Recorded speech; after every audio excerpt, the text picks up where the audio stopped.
Olá, Gabriela, seja bem-vinda. Ah, obrigada, querida. Eu estava esclarecendo ao nosso público que, embora seu sobrenome seja do seu esposo, seja do Rio também, nós não somos parentes, né? Nos conhecemos, Felizmente. infelizmente, não somos da mesma família. Mas é bastante coincidência, porque a Maia é com Y, ambos e ambos do Rio de Janeiro, mas não tem ligação de Mas não parentesco. existem coincidências, né, professora? Nós somos da mesma família, só que é espiritual. É, com certeza. Há outros tipos de laços de sangue, né? Outros tipos de sangue, inclusive. Bom, mas para te apresentar ao público, Gabriela, vou ler o seu currículo. Gabriela Maia é advogada e escritora, nascida no Rio de Janeiro e criada em Minas Gerais. É apaixonada por história antiga, literatura e natureza. Por isso, sempre faz uma pesquisa muito aprofundada do ambiente histórico em que vivem seus personagens. Possui 3 títulos publicados e um no prelo. A Dama do Coliseu, que é ambientada em Roma antiga, Inês não está morta e Gayle Banks e as Irmãs Bronte. Romance em que a personagem principal tangencia a vida das 3 famosas escritoras. Está escrevendo o segundo volume de A Dama do Coliseu. É um pouco a respeito desse seu romance Gayle Banks e as Irmãs Bronte, que podemos dizer que tangencia a vida dessas 3 grandes escritoras, que eu gostaria de ambientar a nossa conversa de hoje. Falar um pouco a respeito dessas irmãs, dessas escritoras tão brilhantes. Queria entender um Uhum. pouco melhor. Aliás, é uma coisa curiosa, porque nos últimos tempos, no Brasil, tem vindo à tona essas grandes escritoras inglesas aí do século XVIII, XIX. E isso é muito. Eu Sim. sempre tive um carinho muito especial, você sabe, Gabriela, por Jane Austen. Tenho inclusive uma palestra sobre ela no canal do Eu YouTube. já assisti. Já assistiu, né? Pois é, eu gosto muito de Jane Austen. Mas com certeza as 3 irmãs Brontë são também figuras maravilhosas. E a primeira pergunta que eu queria te fazer tem a ver com isso, com essa explosão de grandes escritoras femininas na Inglaterra nessa época, né? A Uhum. Inglaterra dos séculos XVIII e XIX foi berço de escritoras bastante talentosas, mesmo em meio a uma sociedade bastante marcada pela posição social inferior da mulher. Casos como a de Frances Burney, que é citada por Jane Austen, é uma primeira ousada, né, que lança os seus títulos, uma voz feminina. A própria Jane Austen, nascida em 1775. Vem as irmãs Brontë, que é a mais velha, Charlotte, nasce em 1816, ou seja, já século XIX. Elizabeth Gaskell, que é mais ou menos contemporânea delas, chegou a ser amiga pessoal de Charlotte, não é? Bem mais tarde, George Eliot, que nada mais era do que o pseudônimo de Mary Ann Evans, que nasce em 1880. Ou seja, nós temos aí uma galeria de autoras que mostram a abundância de nomes femininos nessa época, muitas vezes disfarçadas em pseudônimos masculinos, acho que na maior parte Uhum. das vezes, né? Era um pouco constrangedor e até objeto de discriminação, algo escrito por uma mulher, e elas em datas relativamente próximas, perdão, e com um dado em comum, uma certa ironia e crítica ao período histórico em que viviam. Todas elas, a minha muito querida Jane Austen e todas as outras também, estou agora conhecendo um pouco melhor Frances Burney, e todas elas têm um pouco isso, se colocam de uma maneira um pouco crítica e irônica. Crítica e irônica em relação ao momento em que viviam. Às vezes usam até um pouquinho de sarcasmo, né? A E Jane Austen usava muito, né, professora? isso, e às vezes, como no caso da Charlotte, um pouco amargas até, né? Uma visão amarga da vida.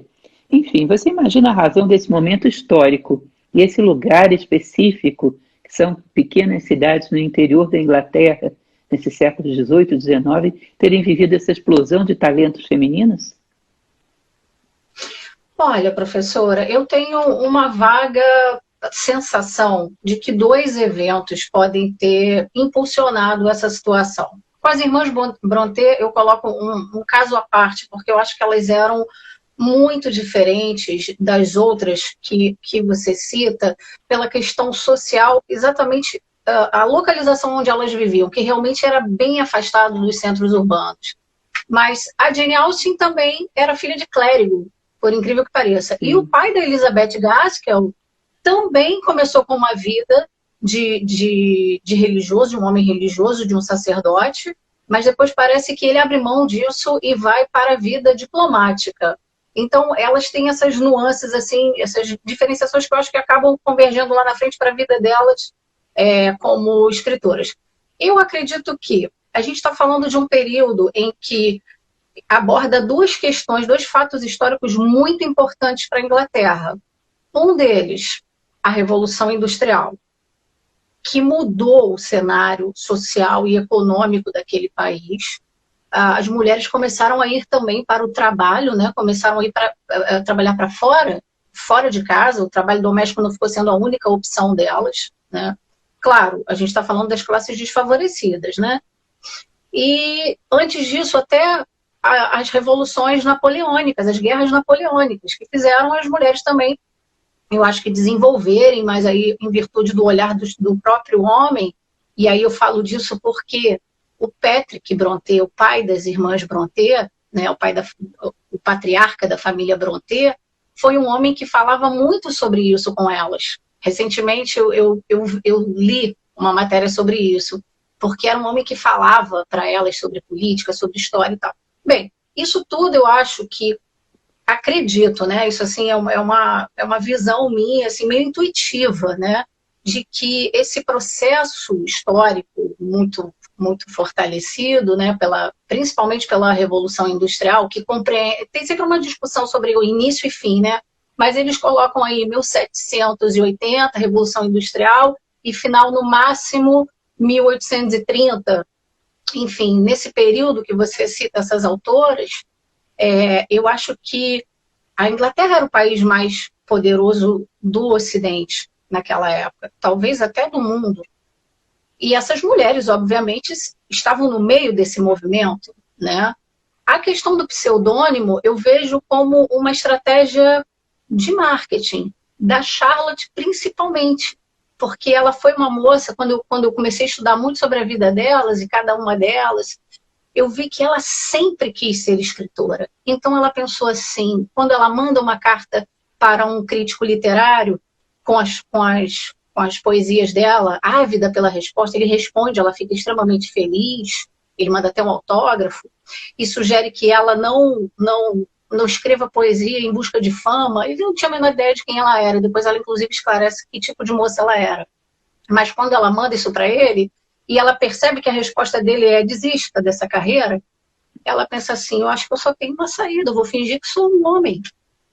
Então, assim, do ponto de vista das irmãs Brontë, eu tenho certeza que foi uma estratégia mercadológica. Agora, as outras ficam aí por conta desse meu sentimento em relação a esse movimento social que ocorreu na Inglaterra e que possivelmente as impulsionou a querer algo mais, né? Não só uma vida de moça que borda e fica ao lado da lareira esperando o seu grande amor. O que eu acho que podiam ser coisas extremamente conexas. O fato de se casar com alguém que você amou não significa que não poderia ser uma grande escritora, né? Por que essas coisas não poderiam se harmonizar, não é? No caso da Charlotte, o seu casamento já tardio chegou a atrapalhar um pouco da carreira dela, né? Aquele momento histórico era realmente um pouco complexo, pelo papel que se esperava das mulheres. O que eu acho curioso é que o reverendo Patrick, que era um conservador, ele preza em dar a melhor educação possível às suas filhas e realmente discute todos os assuntos com ela, prepara as suas filhas para serem muito ecléticas, terem um conhecimento muito amplo. É bem interessante. Conhecimento erudito. Uhum. Continuando o nosso assunto, eu acho que nesse momento é muito importante a gente relembrar esse contexto. Eu acho que está começando a ser um assunto de interesse, né? Esse contexto onde essas mulheres ousaram ser tão brilhantes e pioneiras, no momento em que não havia muito espaço realmente para a mulher se destacar, né? E agora eu vejo as pessoas voltarem a falar de todos esses nomes. Normalmente se pensa que um escritor inspira e dá impulso aos que vêm depois dele, ou seja, fulano de tal foi influenciado por alguém. Quando se fala da Emily, da Anne, da Charlotte, a gente não vê um nome claro de um escritor que tenha sido uma influência muito preponderante nelas. Parece que elas criaram um universo próprio, não é? Que elas foram mais influenciadas pela visão de mundo que tinham, pela influência do pai, do que por algum universo literário externo. O que você acha disso? Exatamente. Eu vou voltar para o pai delas, eu vou voltar para o Patrick Brontë, que foi um homem que eu considero fantástico. Eu gostaria, inclusive, se ainda não existisse no Brasil, eu gostaria de escrever a biografia dele, porque foi um homem que tinha uma origem muito humilde, ele era filho de camponeses irlandeses. Inclusive, a família era dada a escrever na Irlanda, né? Havia escritores na família. Sim. Sim. Ele publicou um livro de poesias, ele publicou poesias e publicou artigos, ele era um intelectual. E essa origem dele humilde foi algo que me marcou para aquela época, porque a gente está falando de 1700 e alguma coisa, 1700 e pouco. Então ele consegue uma bolsa de estudos, não fica muito claro, mas parece que é por intermédio da igreja, ele consegue uma bolsa de estudos em Cambridge, faz a formação dele é em arte, professora. Ele faz 4 anos de arte, essa é a formação do Patrick Brontë. E o que para mim desenha muito bem o porquê dele ser um homem também que apresenta esse tipo de criação para os filhos dele, né? Uma coisa curiosa, quando as pessoas falam comigo, elas usavam pseudônimos, né? Sim, elas usavam, mas o pai delas praticamente também usou da mesma manobra, porque o sobrenome Brontë, que com uma grafia mais afrancesada, que seria Brontë, né? Não era o sobrenome dele verdadeiro. Eu sei, ele trocou. Não era, por conta de um almirante, Brontë, né? Que ele admirava muito, um almirante que se tornou conde, alguma coisa assim. Eu não sei se foi por isso. O que eu entendi, pode até ser, depois eu até quero ver isso melhor, mas o que eu entendi é que naquela época, se o seu nome... Bom, para começar, os ingleses não gostavam muito dos irlandeses. Esse é o ponto 1. E o ponto 2 é que um nome afrancesado tinha mais glamour, ou vamos dizer assim, proeminência. Então acaba que o nome sofreu 2 alterações, até chegar em Brontë, e que não era, parece que era Prointe, depois vira Bronte, e depois Brontë.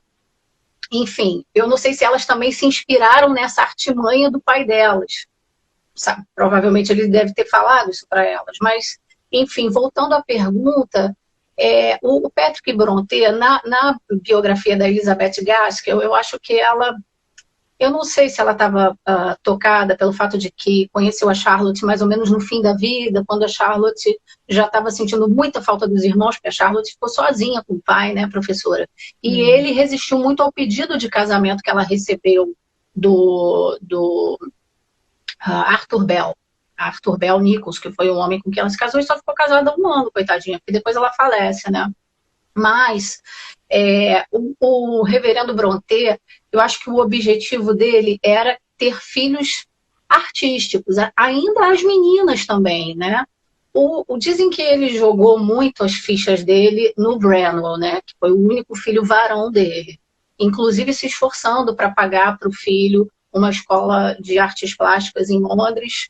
Mas foi aí que o rapaz toma gosto pela noite, vira um notívago, alcoólatra, faz uso de ópio, infelizmente, né? Que é muito triste para elas também, para a vida delas. Esse retrato é muito, muito complicado. E né? parece que era muito talentoso também o rapaz, né? Tinha muito potencial. Inclusive o único retrato que a gente tem delas, na verdade é uma pintura, né? Um retrato pictórico, foi ele quem desenhou. E está na galeria, numa galeria em Londres, né?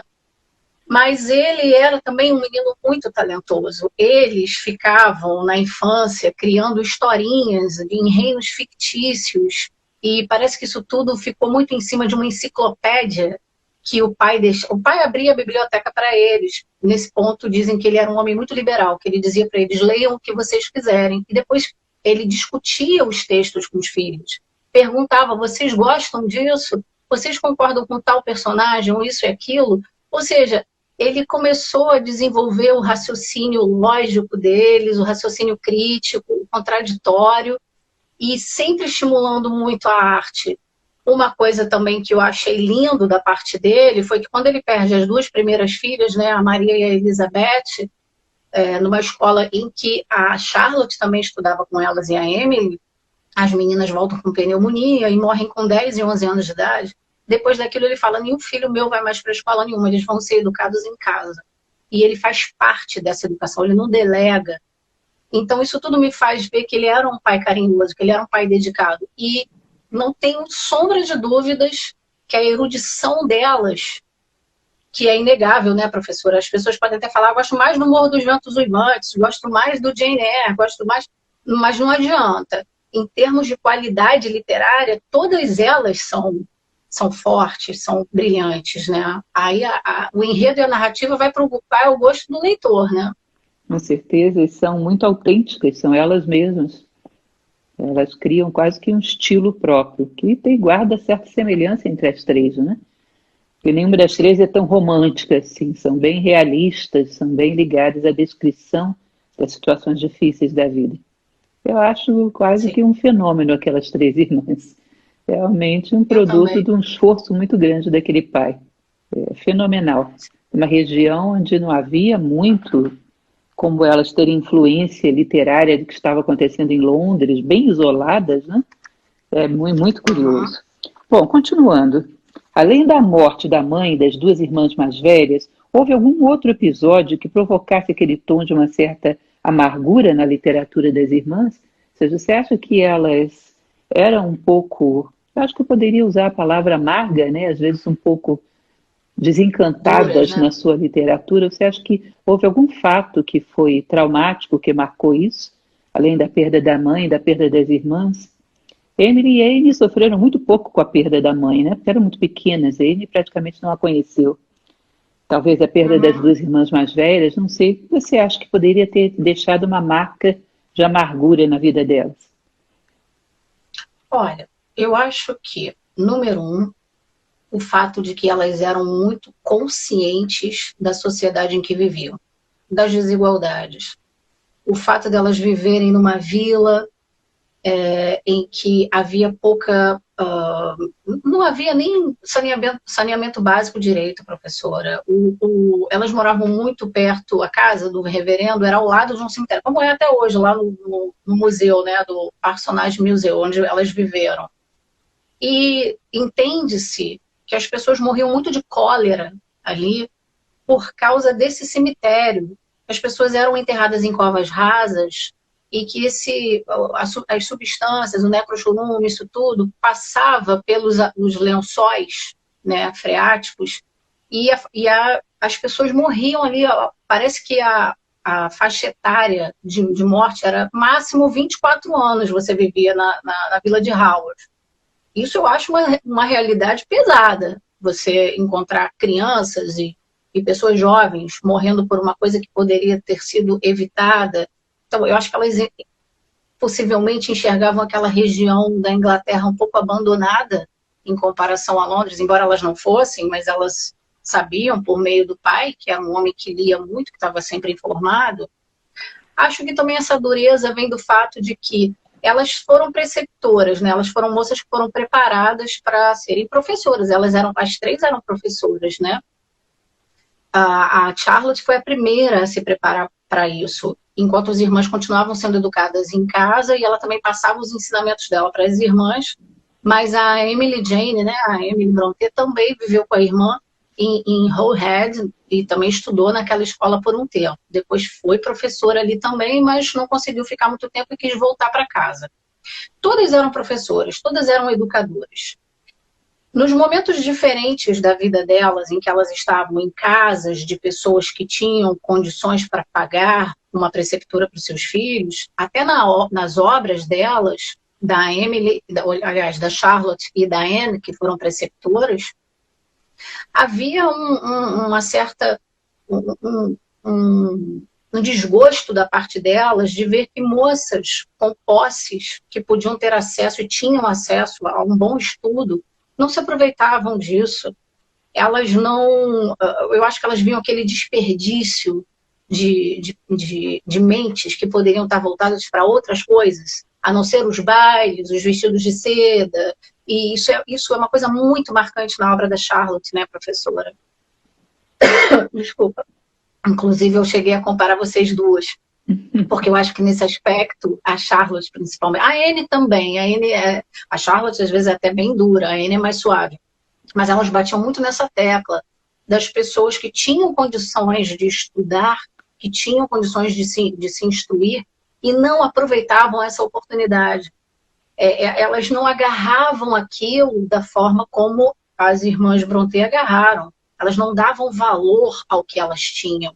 E passavam o tempo desperdiçando essa oportunidade com futilidades. Isso eu acho muito Lucilena Galvão.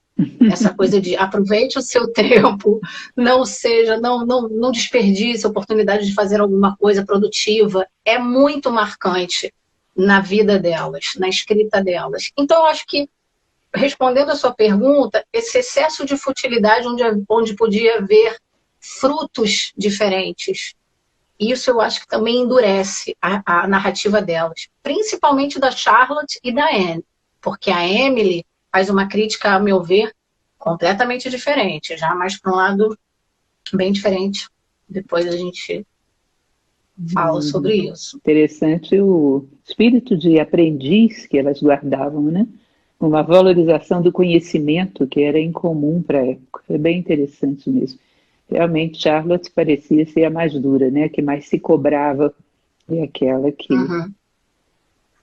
parecia ser mais dura, inclusive, dentro das irmãs. Mas já vamos falar um pouco do perfil das três, né? Eu sei que você conhece bem, quero que você conte. Bom, então eu gostaria de partir para a nossa quarta pergunta.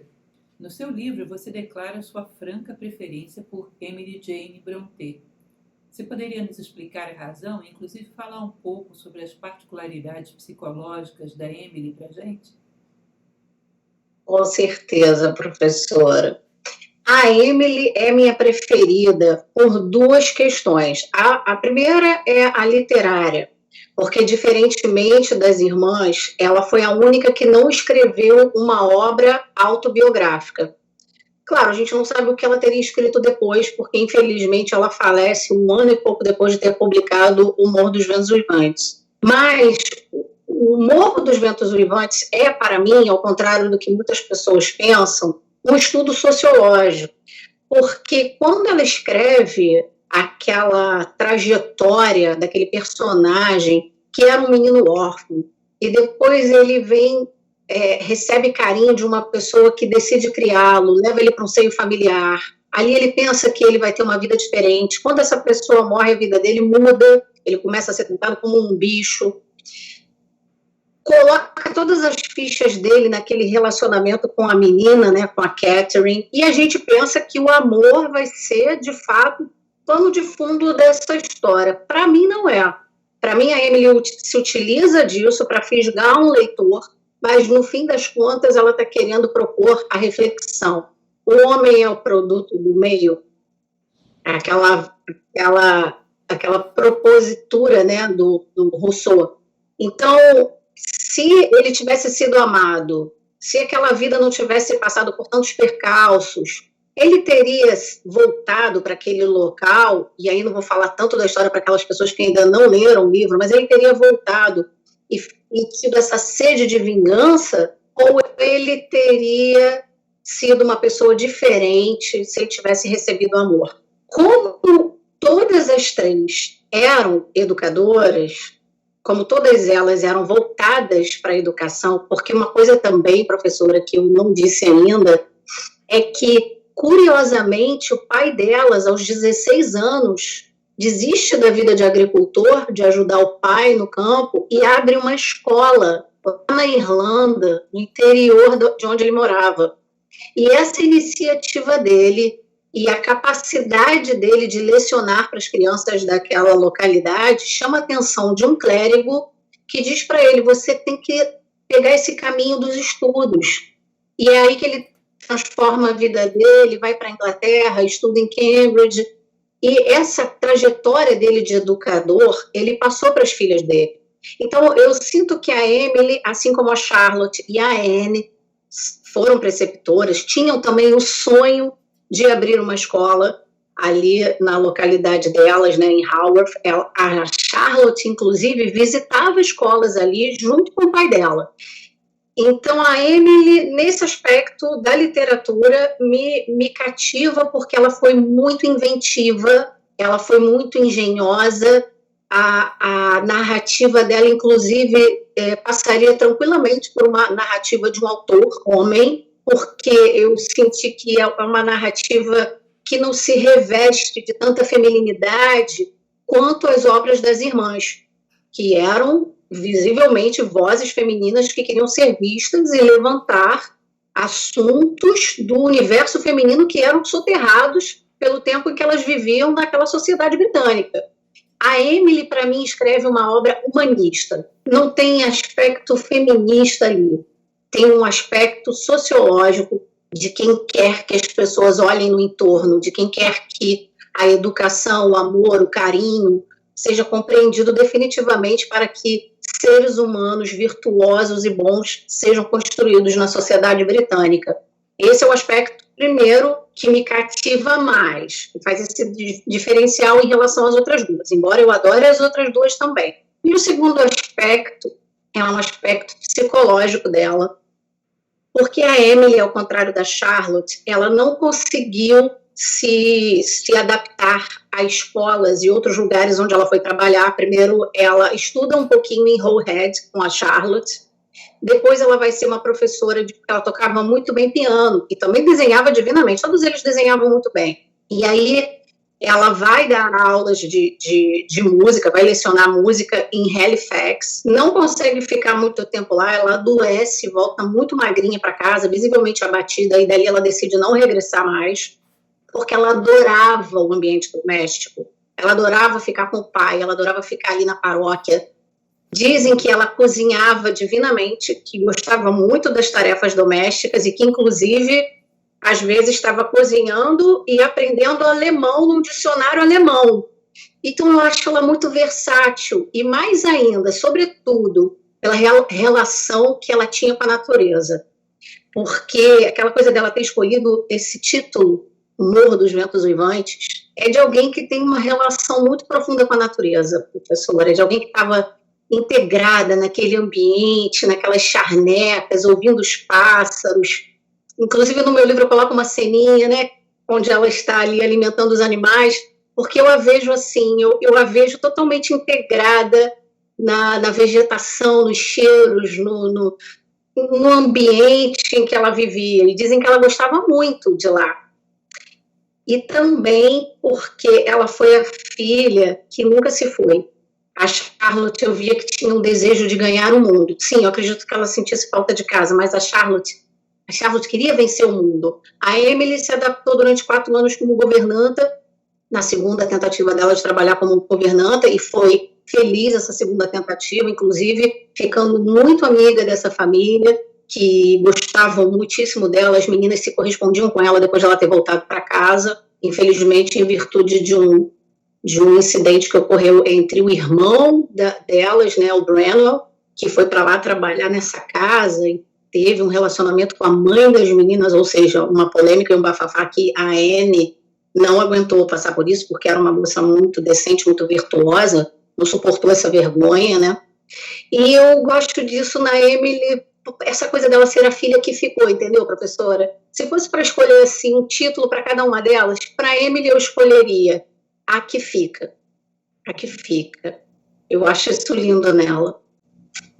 Ela tem uma grande empatia pela natureza, já pela natureza humana, não tanto, né? É bem amarga em relação ao gênero humano e às vezes um pouco determinista, sim, como você falou, coloca tudo como produzido pelo meio.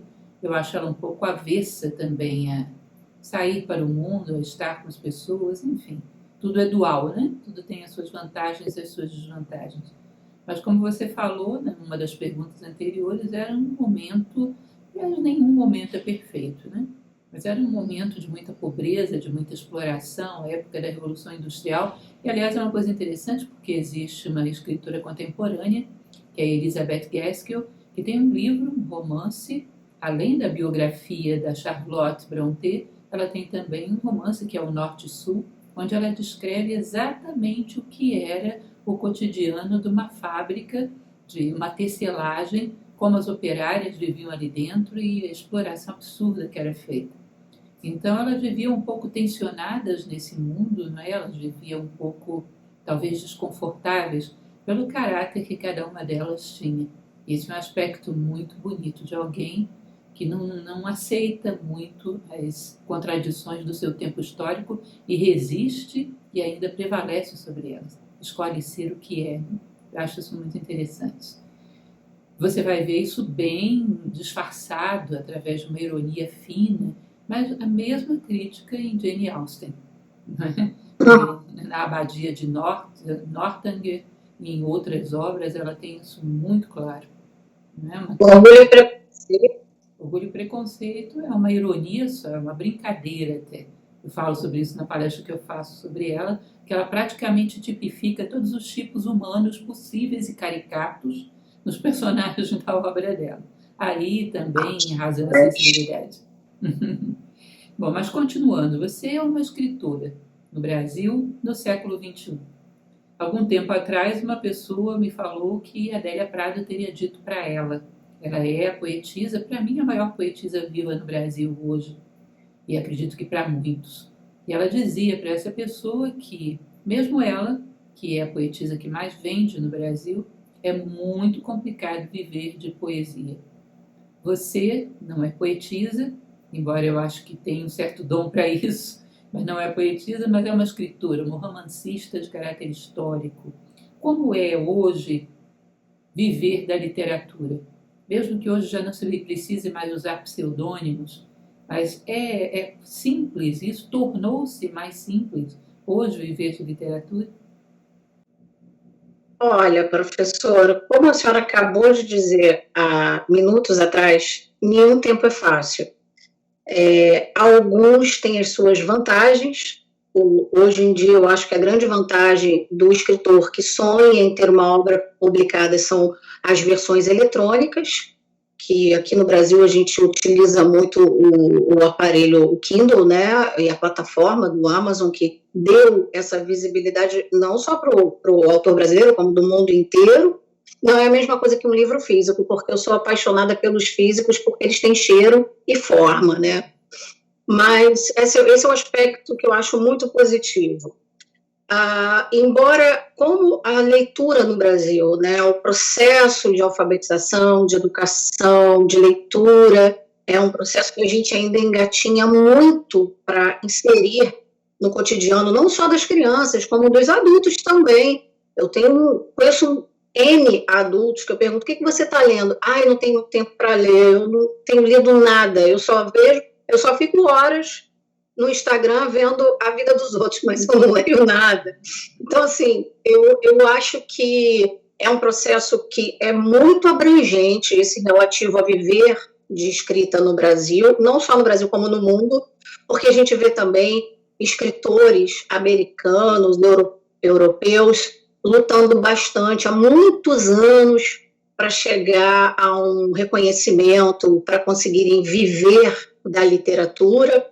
E acho que aqui no nosso país nós temos esse processo de ampliar a relação do indivíduo com a leitura, fazer tudo que for possível, começar em sala de aula, trazer, como eu tinha dito para a senhora já numa outra ocasião, eu acredito que o professor, quando vai apresentar principalmente um clássico para a sua sala de aula, ele precisa contextualizar a vida daquele escritor para os alunos, porque às vezes o aluno se apaixona pelo escritor antes de se apaixonar pela obra.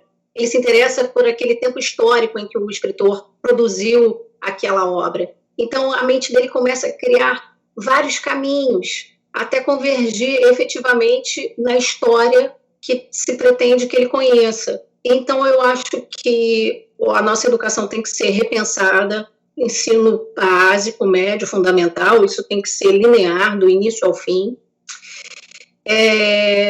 E penso que escrever, assim como pintar, assim como fazer poesias, como a nossa Adélia Prado, assim como compor músicas, olha como a vida dos nossos músicos está complicada, principalmente os músicos ligados à música clássica, né, no Brasil, como eles estão vivendo. Então, assim, se a gente olhar por esse lado, a gente não vai fazer nada.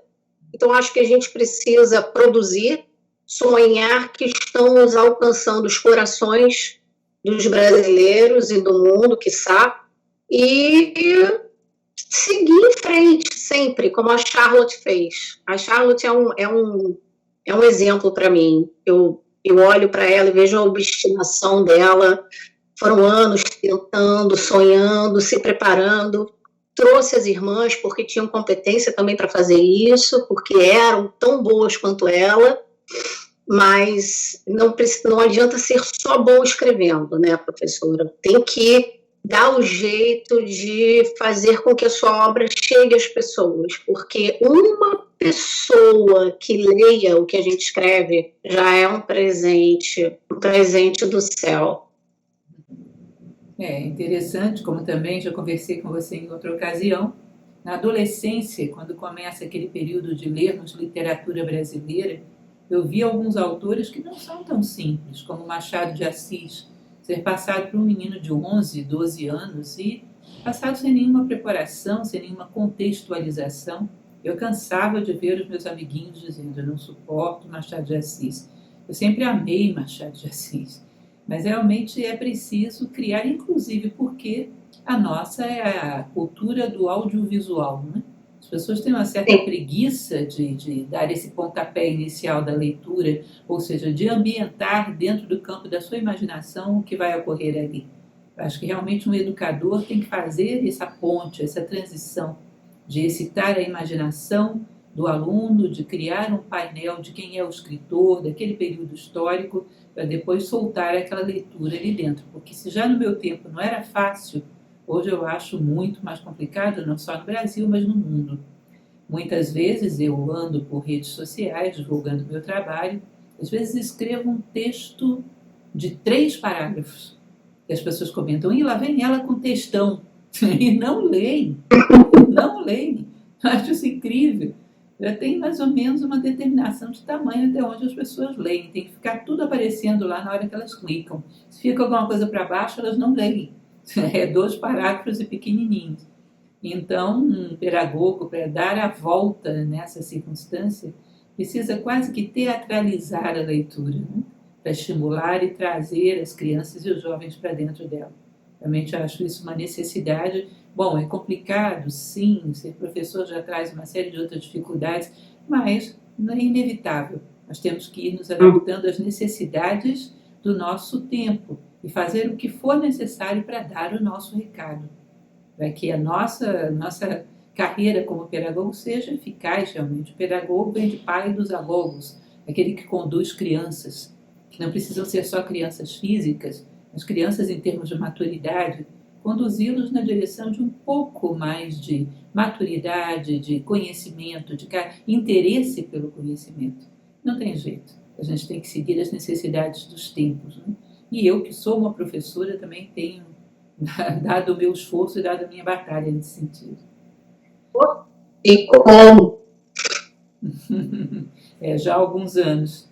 Se fosse um estudo convencional, se não fosse uma instituição voluntária como a minha, eu já estaria me aposentando.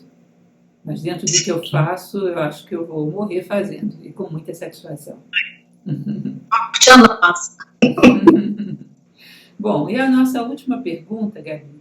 Você poderia nos dizer quem você considera como grandes escritoras em nossos dias? Quem são aquelas que você acha que estão começando? Eu não diria que a gente vai transpor a Inglaterra do século XVIII, XIX para os dias atuais.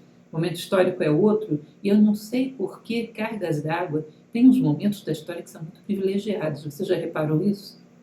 Eu costumo dizer que se eu quisesse viajar numa máquina do tempo, meu tempo predileto seria o 6º século antes de Cristo. Você vai ter aí uma turma vivendo na Terra simultaneamente na brincadeira, desde Confúcio a Lao Tse até Siddhartha Gautama, até Zoroastro, muita gente. Tem uns tempos que parece que chamam para que várias pessoas com uma mente brilhante venham para aquele contexto. Então a gente não tem como replicar, sabe-se lá o que estava acontecendo na Inglaterra no século XVIII e XIX. Mas nos nossos dias, com certeza, despontam imaginações brilhantes e personagens expressivos, histórias envolventes. Poderia destacar alguns para nós? Olha, professora, eu sou uma escritora E eu tenho ido muito atrás dos clássicos que eu ainda não li. Mas, enfim, hoje em dia, das escritoras que eu continuo me encantando a cada obra que elas publicam, a primeira delas, que não é tão nova na estrada, nada nova na estrada, é a Léa Pignon. Eu rendo todas as minhas homenagens a essa mulher, porque ela tem o texto dela tem uma tessitura muito suave, muito doce, e muito fluida, mas ao mesmo tempo muito profunda, uma riqueza na construção das frases dela, que são assim, é uma coisa assim assustadora para mim. Como ela faz isso de forma pública, Gabriela, porque falhou na hora que você falou o nome da escritora. Repete para a gente. Então, a Nélida Pignon é a minha diva do Brasil, que sou apaixonada por ela, profundamente, por toda a engenhosidade dela ao escrever. É como se fosse uma seda, se fosse um tecido, seria uma rica seda bordada. Sou apaixonada. Eu gosto muito também da Elena Ferrante, que é uma escritora italiana, bem forte, o texto dela é bem contundente, é muito diferente do que eu leio em outros lugares. Acho que ela é muito corajosa, essa coragem dela até me assusta. Eu gosto muitíssimo também da nossa Lígia Fagundes. E existem escritoras muito próximas a mim, que são pessoas que eu admiro também muito o trabalho. A Sandra Godinho é uma delas, a Adriana Rodrigues. Eu tenho muitas amigas escritoras que, graças a Deus, escrevem muito bem, professora, mas, assim, tenho medo também de citá-las e parecer injusta com as outras. Mas eu tenho essa paixão pelas... Eu adoro Raquel de Queiroz. A gente fala tanto das irmãs Brontë, mas quando a gente pega a Raquel de Queiroz no 15 e vê que aquela menina escreveu aquele livro, é uma coisa assustadora. Então a gente vê que o dom da literatura não está na idade, não está na geografia, não está no idioma, não está na cor da pele, não está no gênero, né? Eu sou apaixonada também por tantos outros escritores, homens. A gente está falando das Brontë, mas como a gente falou no início lá nas outras perguntas, para mim, e está catalogado isso na história, o pai delas foi o grande vetor de estímulo na vida delas. Então, assim, acho que homens e mulheres se misturam nessa tarefa, e às vezes você tem excelentes editores também, sabe, professora? Eu tenho notado isso. Às vezes a gente pega um livro que adora, por exemplo, O Morro dos Ventos Uivantes. Eu, quando comecei a ler, eu li uma edição muito bem comentada e editada, com notas de rodapé riquíssimas, que foram essas notas de rodapé que me deram sustentáculo para pensar em escrever uma ficção histórica sobre elas. Então, você vê, não é só o escritor, o editor, o capista, são pessoas que vão encantando a gente nesse universo do livro, né? E a gente vai entrando neles, graças a Deus. É uma coisa que eu concordo plenamente em você. Quando você tem um verdadeiro artista, transcende qualquer separatividade de gênero, de nacionalidade, seja lá o que for. De tal maneira que entra tão profundamente na natureza humana que transcende essas limitações superficiais. Isso é um fato. Bom, Gabi, eu agradeço muito pela sua presença.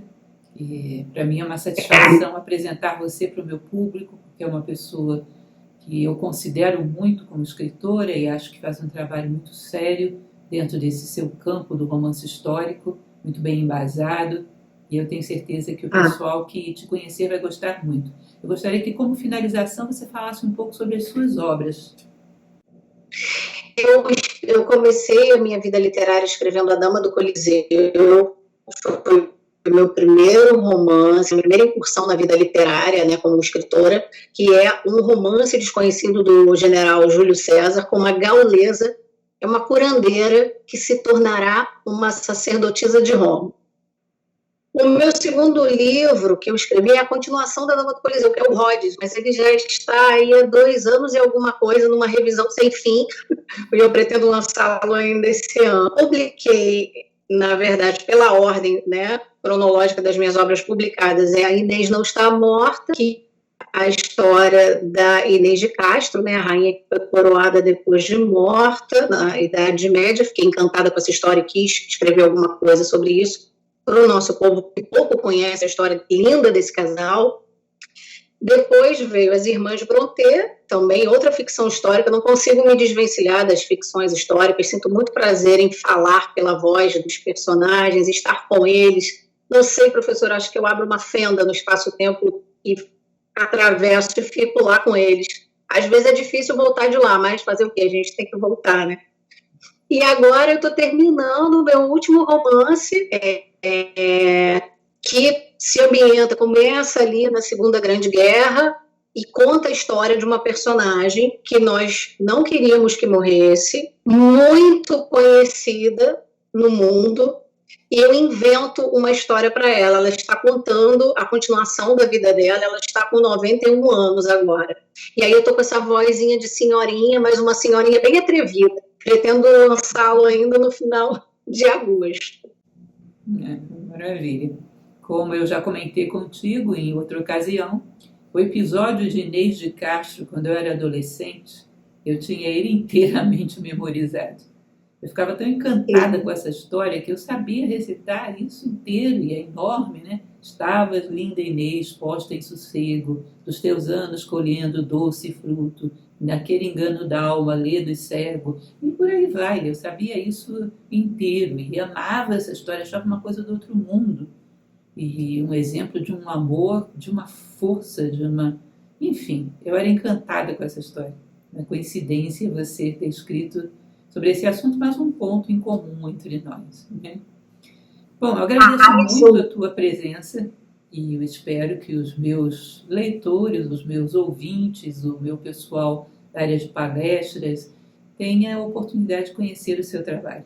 Você é uma jovem escritora brasileira muito talentosa e que pena que não é da minha família, mas temos outro tipo de laços, como dissemos ao início. Sou da sua família espírita, sem dúvida nenhuma. Bom, e aí eu abro para as suas considerações finais.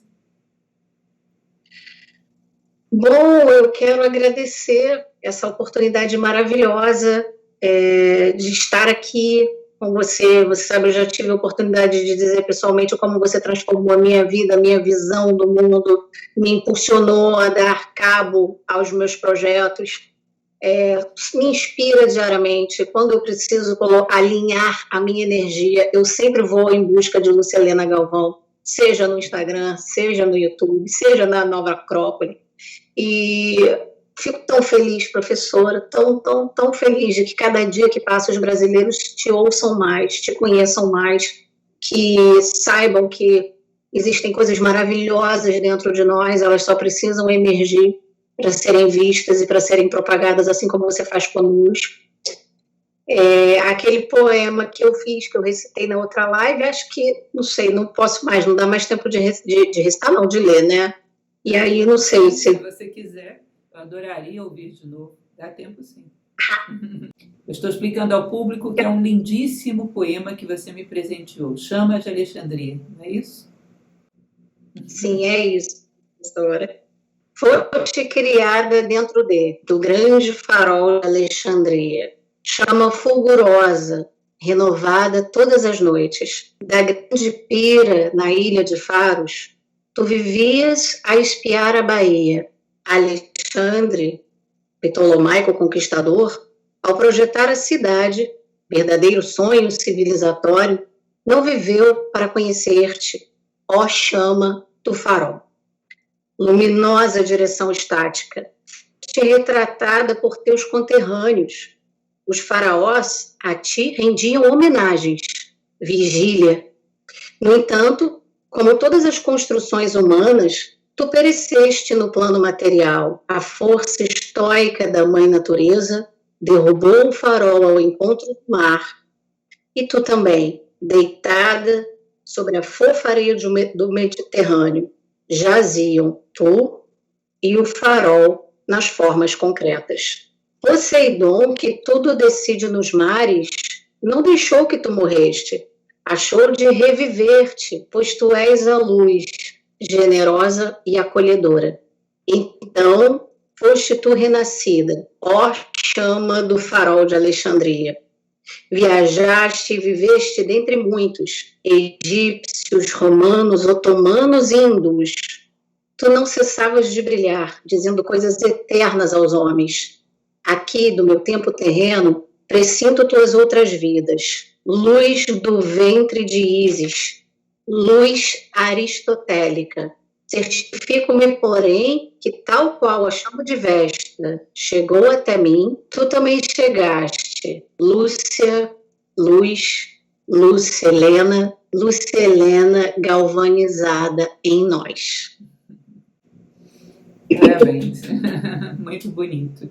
Tem uma passagem, Gabriela, de uma carta que Khalil Gibran faz a Mary Haskell. Se você não conhece, esse livro é uma maravilha, que são as cartas de Khalil Gibran e Mary Haskell. É uma coisa do outro mundo. Veja a minha palestra lá no YouTube sobre elas. É das coisas mais bonitas e eu acho que você vai se apaixonar. E Mary Haskell, que é o amor da vida de Gibran, e trocaram cartas pela vida fora, ela escreve algo muito elogioso para Gibran e ele responde dizendo o seguinte: um dia eu serei o homem para quem você escreve essas cartas. E eu digo a mesma coisa para você nesse momento. Um dia eu serei essa pessoa para quem você escreveu esse poema. E muito obrigada por enxergar em mim essa possibilidade. Você é essa luz. E é isso, agradeço muito a sua presença. Espero que a gente tenha outras oportunidades no futuro, quem sabe no lançamento do próximo livro, com essa personagem misteriosa aí, que eu já estou curiosa para saber quem é. Certo? Muito obrigada a você. Um abraço.